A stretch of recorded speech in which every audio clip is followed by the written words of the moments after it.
everybody, what is going on? I hope you guys are all doing well, and welcome to another tutorial video. In this video, I'm going to be explaining to you guys how you can edit code on your Shopify store, so let's get right into it. Now, as far as I know, you cannot edit currently existing segments on the Shopify store. You can remove them and then add your own later, and I'm going to show you guys how you can do that right now. Now, what you're going to want to do is go into Online Store. That'll immediately take you to the Themes tab, and once you're here, you're going to want to go into the Customize button right over here. It'll customize the currently selected theme that you want, so if you want to change your theme, you better do it now and then go ahead and customize that theme. Now, once you click Customize, you'll be brought into this window, which is the website editor. And here, as I mentioned, you have all these segments and sections which you need to have on your site. Now, as you can see, I have an announcement bar, which I can probably delete.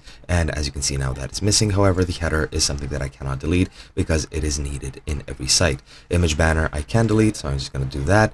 Or rather, I'm just going to undo that because I want it to stay there just for the purpose of this tutorial. I could delete this text, and as you can see now, that's missing, and so on and so forth. Now, once you've deleted the sections or segments that you want, you need to go ahead and click on Add Segment or Add Section, and then go ahead and go down until you see Custom Liquid.